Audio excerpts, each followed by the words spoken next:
Hello, everyone. Welcome to Relationship Talk with Sharonda. I am your Auntie Sharonda, and I am your host. Before we get started, make sure you like, share, and subscribe. See there? I said it. I got it done. I remembered. I have to say it in the beginning because I always tend to forget to say it.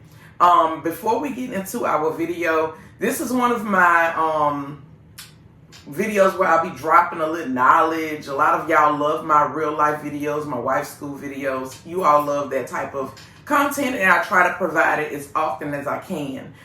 Before we get started, this video that I'm doing today is going to lead me into my series called After the Affair. I found my book. Of course, I had these videos up on YouTube at one point in time some years ago. I did a whole series, and once my page got disabled, the videos went with it. I did not have them backed up, and if I did, it was things that my ex-husband had. So I have no access to it. I have to redo it all over again. This week's sale, we have the ultimate bundle. It is the Kush Queen gummies for the ladies. It is the Black Bull honey for the men, and it comes with a bullet as well. You cannot beat this deal for $25. Make sure you shop it on my website below. The link will be in the description of this video as well. And if you are on Facebook, the link will be in the comments as well. They don't typically like for us to put the links when we're posting the videos. That alters how many people are going to see it. And, because at the end of the day, Facebook, YouTube, everything is a business, And then I'm in business trying to get business. So with that being said, I'm just trying to work it out the best way that I can, right? So today's topic is going to be about lying by omission, okay? Lying by omission, this is the definition for it, is a form of deception. That is a key word. We're going to underline deception, where someone deliberately, we're going to underline deliberately, leaves out important information rather than telling the outright truth. It's not what they say, it's what they don't say. Okay? This can mislead others just as powerfully as a direct lie. So, the two words that we are going to focus on is being deliberately dishonest. Okay? How does it work? Sometimes omission could be just being completely silent about it. In other words, you know what went on, right? And you say absolutely nothing. You have nothing to say. You know that you can have something going on, but you don't open your mouth up. That is being intentional. Your silence is intentional. You're purposely not saying anything. Or you could be in a situation where you tell the truth, but you manipulate the truth a little bit, right? That means that what you're telling is technically true, right? But you're leaving out context, and you're leaving out important context so that you have a certain advantage over the person that you're giving the knowledge to. I want to make sure I'm putting these words right. I'm using terms. And sometimes you just want to edge over the other person, which is what I just said. You do this to protect yourself, to maintain control, or to avoid accountability. Most times that's why people omit the truth. They don't want to be accountable. They don't want to lose control of a situation because they know if you know certain information, then you might move different, right? And to protect themselves, because people love to want to say that I want to protect my peace, right? But sometimes they don't understand that you can't protect yours at the cost of somebody else's and then expect it to be okay, especially when we're talking about being in relationships. We're going to roll into it, okay? An example is you tell your girlfriend, your wife, or whatever, I'm going out and have drinks with my friends. That's the truth, right? But what you're not telling them is you going out to have drinks with your friends because you knew somebody else would be there.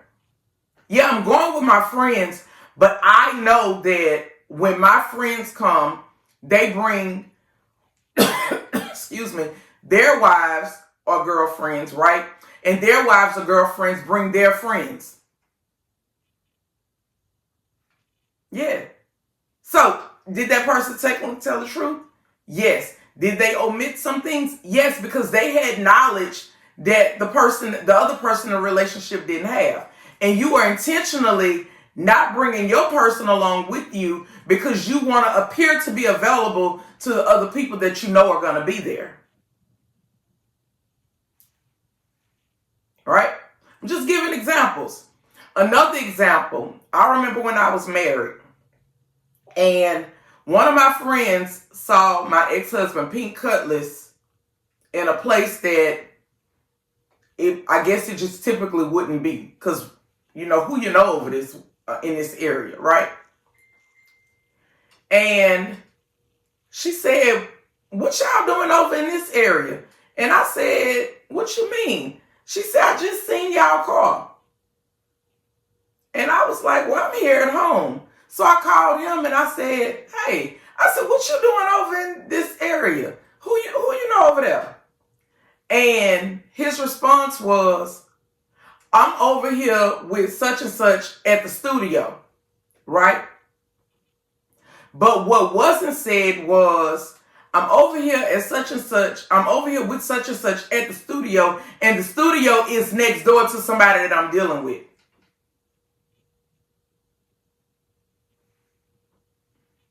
Omission of the truth. What can this do in relationships? Because what we got to understand is omitting the truth is still lying, but it's the worst type of lying. And I'm going to tell you why. Because it's unethical.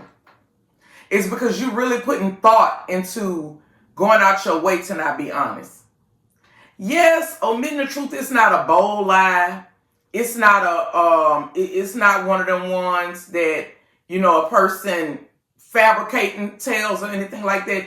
This is the worst kind because what happens is the truth comes now sooner or later.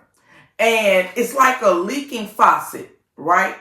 That faucet, it leaks and it starts off slow, right? But over time, that leak still is going. And eventually, that leak starts to speed up and then it turns into something that goes beyond, completely out of control, that started with something small as a leak. When we are in relationships with people, we want to walk with a certain sense of integrity. And what I learned in my adult life is integrity is not important for everybody. I read the book, The Four Agreements. Integrity is extremely important to me because I don't care about what I do when I'm in your face. What I care about is what I do when you're not around and when no one is looking. I want people to view me in a way and they see me as an ethical person. They see me as an honest person and they can say, you know what? Regardless of her line of work, she operates with morals and she has integrity.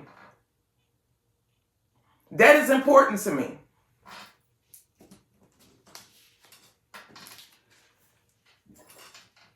In relationships, lying by omission,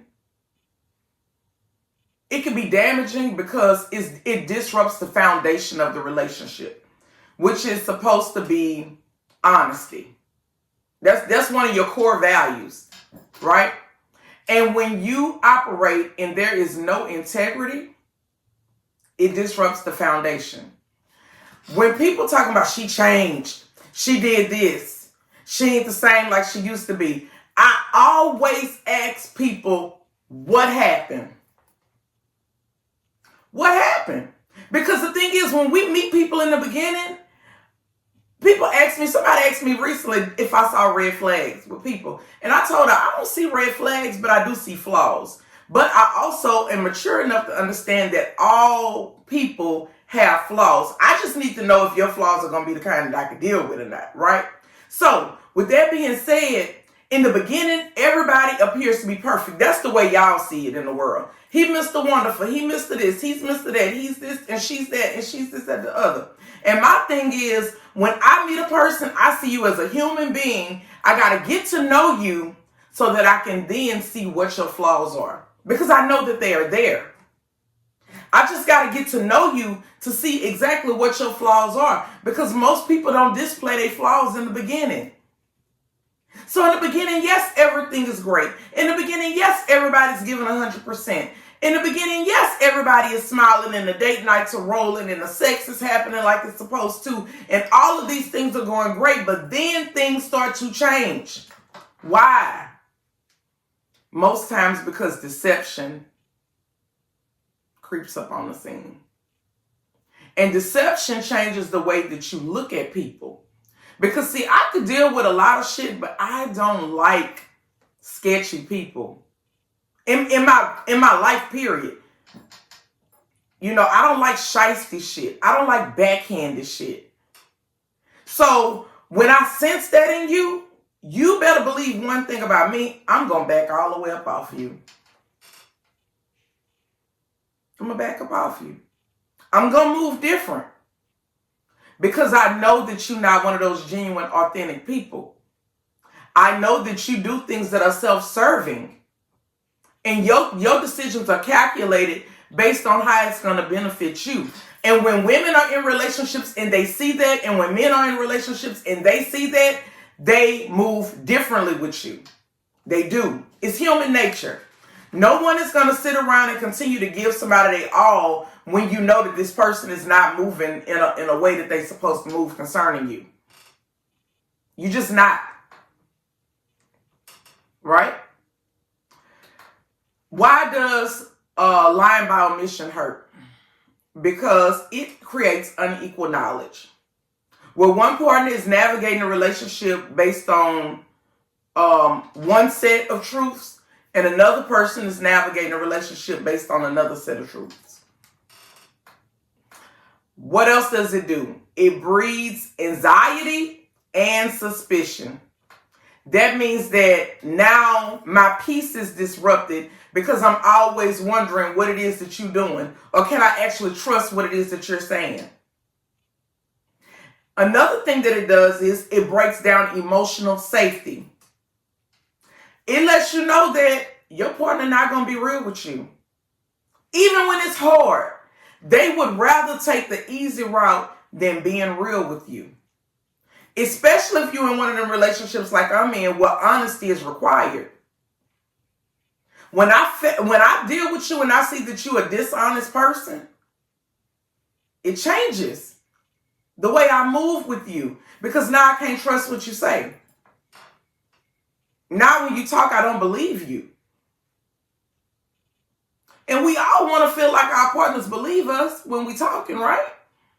Because we always say, well, if the trust ain't there, there ain't no relationship no more. That is the truth. That is the truth. Okay?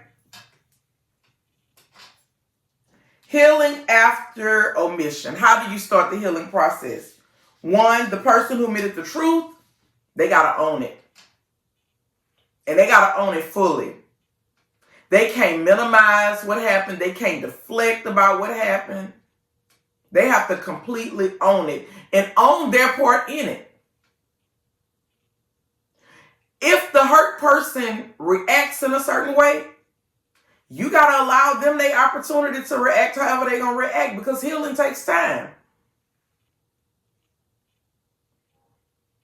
You can't expect a person to be vulnerable with you and you're not keeping it all the way 100 with them. And if all else fails, my last recommendation is to seek counseling. Okay? Like I said, when people start saying that they changed and this happened and this, that, the other, I always go back to what happened.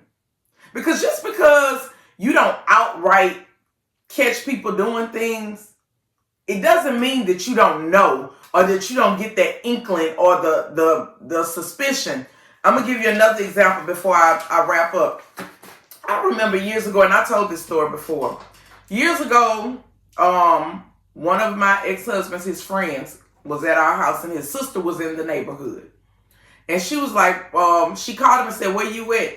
And he said, I'm right over here by you. I'm right over here by your house. And he asked us, is it all right if my sister come over here and meet me over here? We told him fine. I'm one that I don't like people at my house, but we told him fine. His sister came to the house. And I'm not saying that I have an immaculate house, but I will say that I have always lived very, very comfortably.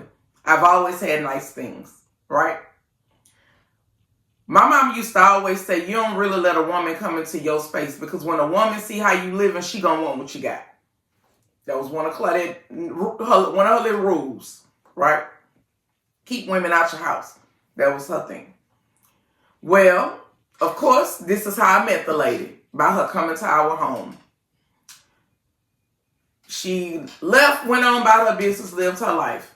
Then she contacted her brother and said, I want to book a fun party, right?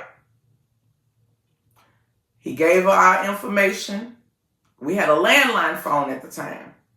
And she called the landline phone. I talked to her like I would do anybody else. I had no reason to be rude to this lady, because you came to my home. I welcomed you to it. I knew who your brother was. Now you're trying to spend money with me and book me for a party.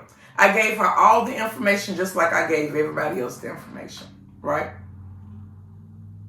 She calls her brother back and was like, is there a way to get the husband's number? Because I would like to ask him something. Men being men, he gave him the number, because men are men. She calls my husband and she tells him, I would rather book my fun party through you, because when I talked to your wife, she was rude to me. One thing anybody know, when it come down to me and my business and money, I'm not about to be rude to you. I will give you the facts, which is your party isn't booked unless it's paid for. I will give you the rules, which is your party got to start on time. But those are just the rules to booking the party. The same information that I gave to everybody else. But when I gave it to her, for whatever reason, she wasn't receptive. I'm going to say that. And she contacted my husband, and then my husband contacts me and say, hey, she contacted me to say that you was rude. And I looked at him and I said, why would I be rude to her and she's trying to spend money? I was like, let me tell you something. I was not rude to her, and she's not interested in booking a party. She is interested in getting to you. She's trying to get over there where you at, and she needed a reason to be able to get your number. So this ain't about a party. This is about you. And I left it at that. And I said, it's about you. She after you. Some time went on. My ex-husband and his friends started going to watch the basketball game at the friend's daddy's house, right? Now keep in mind, this is his sister, right? They over there watching the game, and he's watching the game. You know how basketball is. Every evening they go and watch the game. He never ever says, when I go watch the game, she over there. Because it's her daddy's house too. It is never mentioned that when I go watch the game, it's me, my friend, his daddy, and her. Right? So then what happens is, we got social media now, right? So now she starts to message him on Facebook because she's comfortable. And obviously you've made her comfortable, right? And now her messages are, so you coming to watch the game tonight? I'm going to see you tonight. You're going to be watching the game? And for whatever reason during this time, we had all our stuff kind of linked together with, I had access to his stuff. He had access to mine, right? So when a message came through, for whatever reason, that day I was logged on his account. I asked him, so she looking for you to come watch the game? Ah, there you go. I knew if I had said something, you was going yada da da da da da da. I told you that she didn't have an interest in booking a fun party. I told you that she had an interest in you. And now, when I open up this messenger, I see dialogue between you and her. That ain't got shit to do with a fun party or a game. He made the decision to say, you know what? we're going to watch the game in my house. And at that point, his friends started coming to our house to watch the game. And then eventually he was watching the game by himself. Because a friend wanted to watch it other places, I guess. But the point that I'm making is you can't expect people to trust you if you're going to leave important details out. And when you're dealing with women and you're leaving important details out, at that point in our minds, we start having mental gymnastics. And at that point, now your peace about to be disrupted. Because we don't believe shit you say at this point. It's a very, very horrible place to be at in your relationship. And if you can, you want to avoid it at all costs, okay? I hope that explains it to you. I hope that I fed you in some type of way today. Again, be sure to shop the sale online. And this is leading us into the book After the Affair. You all be blessed. You all enjoy the rest of your day. Girl, have y'all ever thought about going to marriage counseling? I will do anything to save my marriage. I need to see that coat bottle shaped by the summer, unless you want to go through with the divorce. I'm Mike, by the way. Nice to meet you, Mike. Mrs. Hancock speaking. Hey, stop playing with me. You know what this is. Mike. Be honest with me like I was honest with you about having a wife. Bob was cold. I'm Bob. Big Bob. But that's all behind us now. I need you to trust me. Trust me so deep. I can show you how ugly I can actually be. And to think, it all started with a full body massage.